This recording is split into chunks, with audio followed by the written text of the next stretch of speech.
Welcome back to another arcade fix. Today we got another eBay buy. Yes, that's right, eBay. This item here I purchased back in late December. I think it was shipped. Yeah, a shipping label here says January 3rd, 2023. So I've had this since the beginning of the year. And it's just been in the box. So it's time to open it up and find out what it is.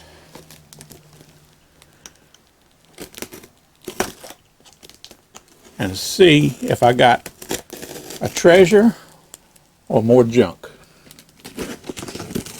This side here wasn't even hardly taped. But it has been sitting for, what, 10 months now, so yeah.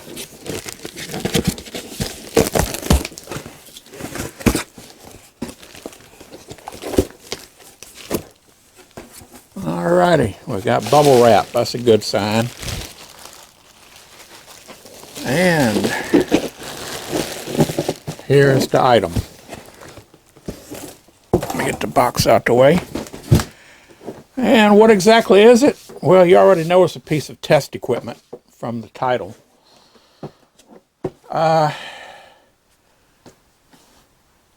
This is a 5010A Logic troubleshooting kit by Hewlett Packard. In other words, this is a Logic Comparator. And this has a identification plate, evidently Western Electric must have originally bought these because it says the property department troubleshooting kit. So whatever Western Electric was is who used these. AT&T,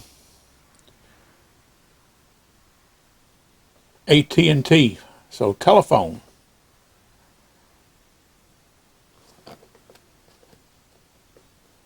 Oh, that's calibration lab. It says no calibration required. Okay. Let's see what we got. Because I have no idea of the condition. I already see some things I don't like. But we shall see.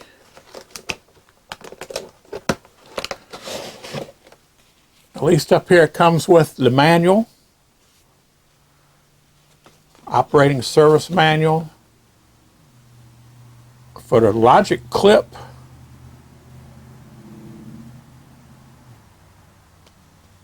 And a Logic probe. Well, what did I get in the kit here? First, let's see what we got here.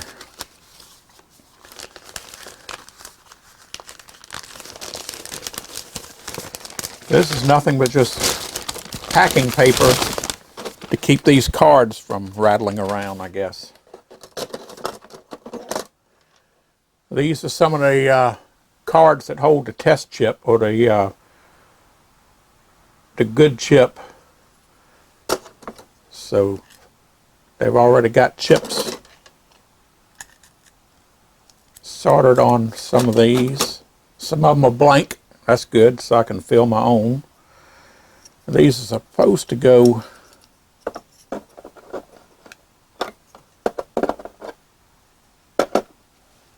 somehow in there, but they don't seem to.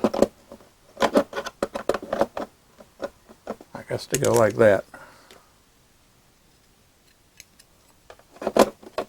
Alright, we'll worry about that later.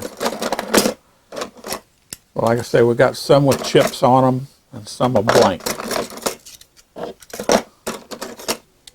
So we got 1, 2, 3, 4 with chips. 4, 5 with chips. Got 1, 2, 3, 4, 5, 6, 7, 8. Whoops. That's another one with chips. 8, 9, 10, 11 blank ones. That's a good start. And what did I say? 1, 2, 3, 4, 6 with chips on them. Okay. Now, here is the Logic Comparator.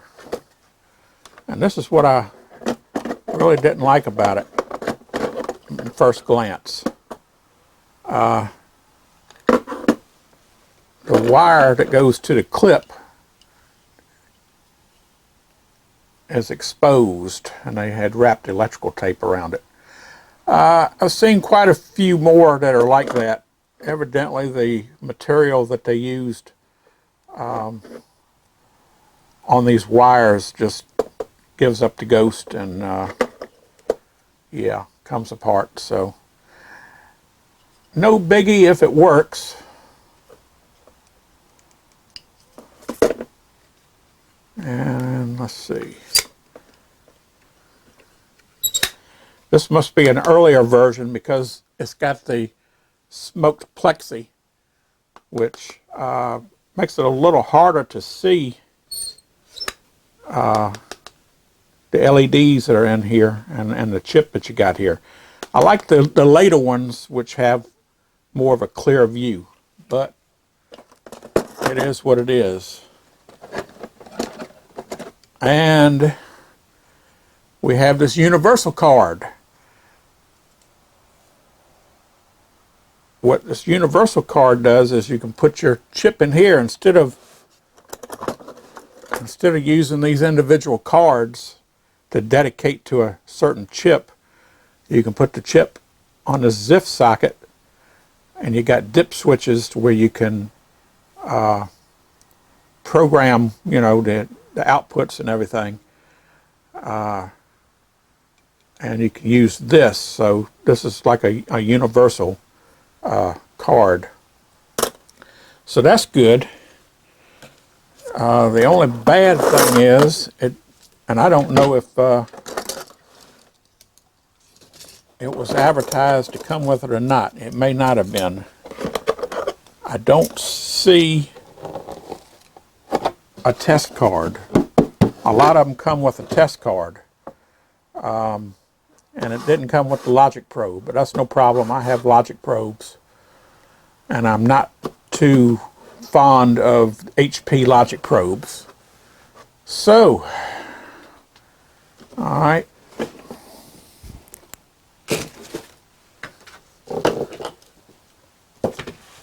So I really have no way of testing this.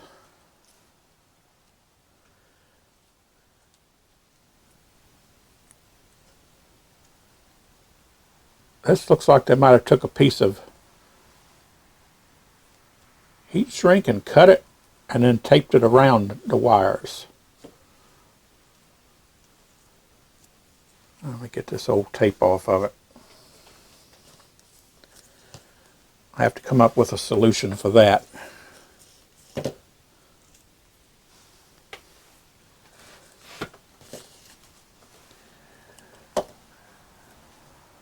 It's too late to look at the eBay listing now. I should have opened this when I first got it.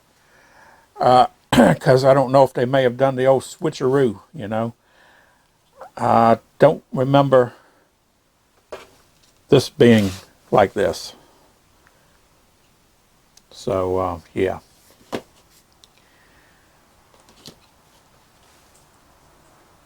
But it can be fixed somehow. The problem is you could put heat shrink over it, but the problem with that is you got this on this end and here, and all these wires you'd have to, unless it's got a plug on one end and it's small enough where you can fit over that, which I doubt. Yeah. I'll find some solution for it. Anyway, how are we going to see if it works or not?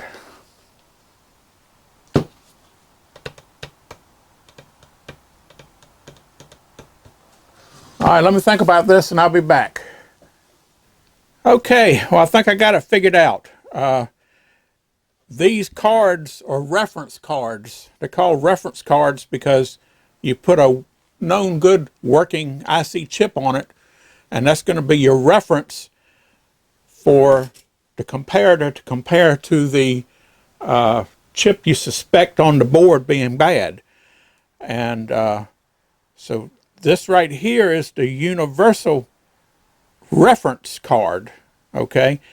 And I had to go online and look up the manual because there's nothing in this manual about this universal reference card. So I found a PDF file, and I got it and I looked at it. It's really not much to it, and it gave the simple explanation of how to set it up. So what I did, if you noticed, I still have my Popeye board on the bench here. And in the last video, we fixed it. We had a LS02 bad, okay? So we're going to use that as a test. Since we don't have the test card to test to see if this is working, we're going to do an actual test. So we have the Popeye board working, and I'll turn it on and let it boot up.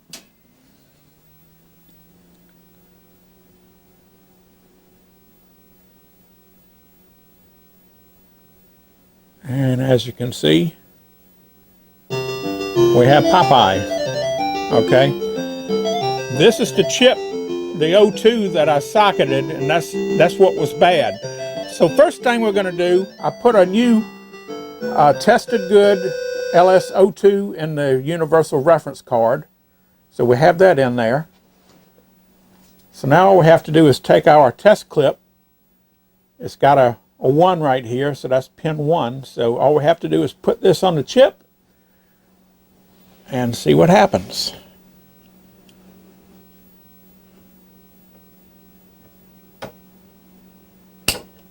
And get it on here.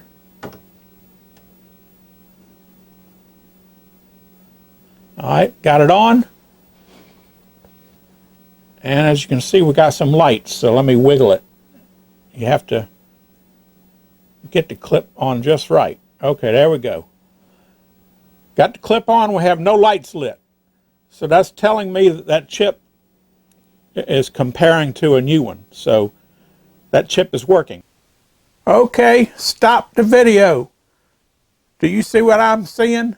I didn't see it until I was editing the video. But there's a LED on the top, which is a power LED.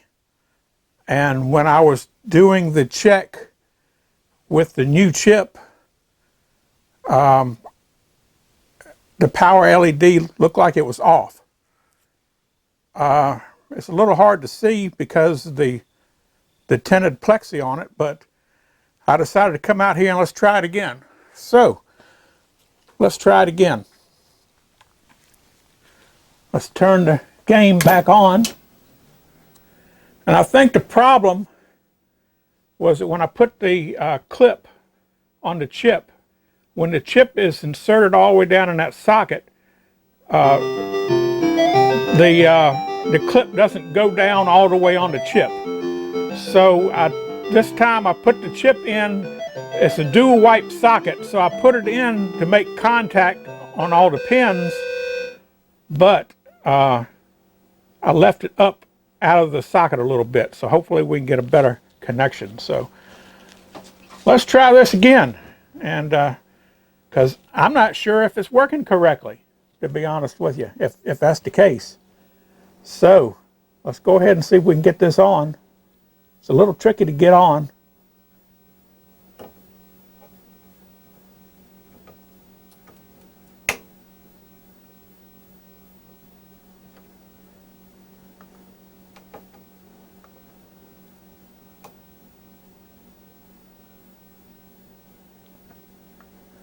Okay, got it on, the game booted back up.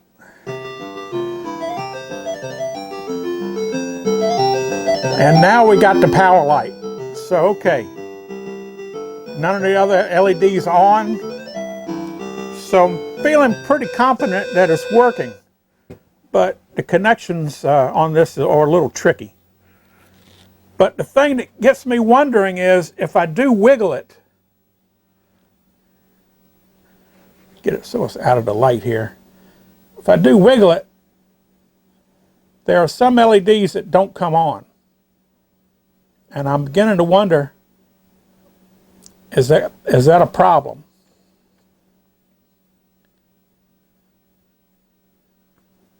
So I'm thinking the only way to test this for sure is to have that test card, and I don't have the test card. It looks like from the little picture on my email, which is the only one I have of the auction, because eBay doesn't keep that information. It looks like in that picture that the test board was in the picture of the auction, but I didn't get it. So I'm going to have to try to find one of those test cards. So if anybody has a test card for an HP Logic Comparator for the 10529A, hit me up and let me know, because I definitely need one to really test this to make sure it's working. But right now I got it on there, and the on LED is on and none of the other LEDs are on. So it may be working, but then again, it may be a few LEDs that are not in play right now, because it's only 4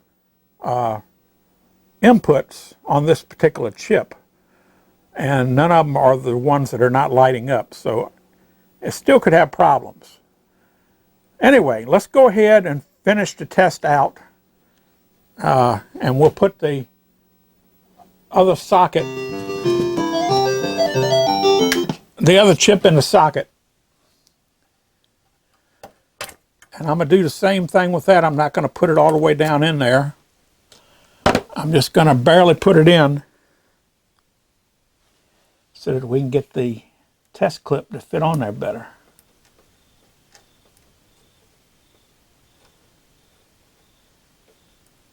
Okay, that should do it. So let's go ahead and turn it back on. And yes, we're back to the way the board was when it was broke, because I put the broke chip back in. All right, let's see what we can get this time around. I definitely got to fix that wire. All right, let's see if we can get this on here.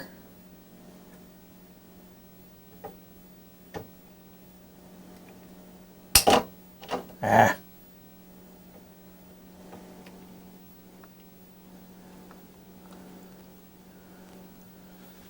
And I don't know if I shorted a pin out, but it kind of changed the screen there a little bit.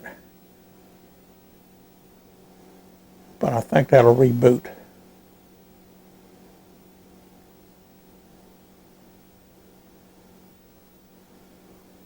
Let me cut it off and turn it back on. Yeah, okay, there we go. All right, now let's look at it. The power LED is on, and we still got the same thing. Pin 1, pin 10, and pin 13 is showing bad. So I believe it's working, but like I say, I don't know if every one of these LEDs will work. That's why I need the test card, because when you put the test card in here and you hook power to it, I've seen how it works, because Jacklick Arcade, who has a YouTube channel, he has, I think, about 3 videos. He actually repaired one of these, and he had one that had the same problem with the wires being exposed right there. But anyway, yeah, to really make sure that this is working properly, I'm gonna need to find one of those test cards. So if anybody has one, a spare one that they know works, and they want to sell it, hit me up in the comments or get in touch with me. I'm pretty easy to find through email, or you can instant message me on Facebook, whatever. Okay, so it appears like it's working. So we're going to go back to my original video and finish out this video, and then yeah, stay to the end. Okay, so now what do we do next? Let me cut the game off.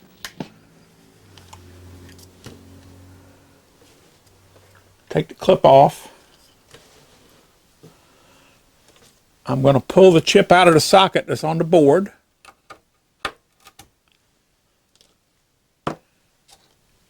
And we're going to put the bad chip back in. We already know what this chip was doing if you watched my last video. All right, the chip is in. So let's fire the game up.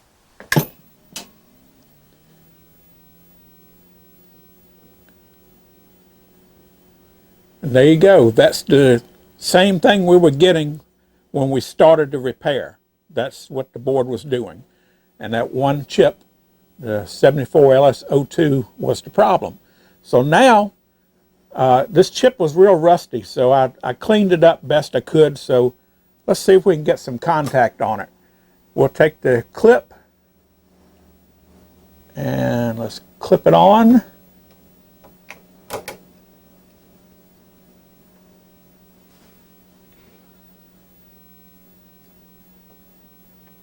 And you kind of wiggle it around, and when you got most of the lights go out and the ones that's on is on, that's the bad ones, okay? Pin 1 is lit. Pin 1 on a O2 is an output. So the output on pin 1 is bad. I really hate this smoked plexi because you can't even hardly see it. All right, up here, and 1, 2, 3, 4, 5, 6, 7, 8, 9, 10. All right, 10 is lit. That's another output. 11, 12, 13 is lit, and that's another output. So 3 of the 4 outputs are bad on that chip, and that's the reason why it's not working. So I say, even though it's not perfect, we don't have the insulation on the wire is gone, but it seems to be working. I didn't get the test card with it, but I think this is a pretty good little test, so I think we can say it's working. Now, when I inspected this test reference or universal reference card, you probably can't see it in the camera, or maybe you can. This dip switch bank right here, see that little line right there? It's cracked. And it doesn't seem to be affecting it, but I pushed it back together. It had cracked out pretty significantly, so I may have to replace that dip switch bank right there, but it may be okay. I don't know. It was easier to set up than I thought, so it's not going to be bad. But you can also, I'll be able to take these reference cards here, and the most common ones that you use most often, I'll go ahead and put a chip in here. And of course with these you have to take the drill bit, which it didn't come with a drill bit, but that's okay, I got drill bits. And you have to drill out these, instead of flipping the dip switches, you'd actually just sever the trace. So yeah, so we'll probably do some of those, and hopefully this is going to be another aid in my troubleshooting boards. Does it work all the time? From what I've been reading, no. It's not 100%. I don't even know if you could say it's 50%. Maybe it is. Maybe it's 70% accurate. It all depends on the board, the chip that you're trying to diagnose, and it's a lot of factors involved in it. So yeah, this is going to be another tool to aid in repairing boards, but it's not going to be a magic wand. You know what I'm saying? It's just like my little cheap Chinese chip tester. Yeah, this thing is great. It works most of the time, but does it work all the time? No, because you're going to have some chips that are marginal, that in some situations they're going to work, and some situations they're not going to work, and some that are kind of flaky. So you know, you still, the old Logic probe comes in handy, and I still like the Logic pulsar. So it's just one more tool in my arsenal to try to help me figure these board problems out. That's all I can tell you. And hopefully in the future, we'll get to try it out, and we'll see how accurate it is, and whether or not we can find a problem just by using this, or if this will just help narrow down, you know, the process of trying to figure out what's wrong with the board. Yes, I'd like to have a nice, decent oscilloscope. Like to have a Fluke, but they're so expensive I can't afford them at this time. So, and then I'd have to learn how to use them anyway. Oscilloscope is not too bad. I got an old scope that I use sometimes, mainly for XY monitor when I'm working on an XY board, but a vector board. But you know, I might be able to get it out and use it for some troubleshooting too. But in the meantime, I think this is going to, you know, make a good addition to board repair. So we'll see. All right, well, that's all I have for this video. Just wanted to do the unboxing and see what I got. Maybe I overpaid for this a little bit in the condition it's in. I sure didn't see this. I don't remember seeing this in the ad. You know, it might be one of these companies that bought a whole lot of these things, and they got a stack of them, and when somebody buys the auction, they just pull one out of the stack and throw it in the mail. So that might be what happened. I should have opened it a lot sooner, but if it works, it works. So what I'm thinking about doing here, I don't know if you've seen that Spyro insulation. I've seen it on some coin doors. I've even used it on some of my games before. I got some around here somewhere, but I don't know if I could still find it or not. But it's like a flexible plastic that's in a spiral, like a spring, and you just start at one end and you just keep wrapping it around, and you know, it's got enough meat on the ends where I could just put a tie strap or something on it, and that would make it flexible and would keep the wires together. So I think I'm going to source some of that and try that. That's a whole lot better than wrapping electrical tape. Electrical tape is not that flexible when you wrap it on something like that. It would be real stiff. So I want something that's going to be a little flexible. So we'll find something. All right, that's going to do it for this arcade fix. Let me go ahead and pull that chip back out and get our Popeye running again. So, yeah. If you like this sort of stuff and you want to see some repairs in the future, be sure to subscribe to the channel. Hit the like, and be sure to watch my videos from start to finish if you can. You know, I know some people aren't interested and find a lot of this stuff boring, but if you're into arcade games and you want to get into learning how to fix the games and do low-level board repairs, yeah, go ahead and subscribe to the channel, and you never know. If you watch the video all the way through, you might end up learning something. Who knows? Or you might see something that I did that you don't agree with, put it in the comments. Then maybe I can learn something. You know, everybody can learn something from this experience. So, yeah, be sure to subscribe, watch the videos, give it a like. Until next time, this has just been another arcade fix. Have you had your arcade fix today? Not to worry, Popeye's up and running again.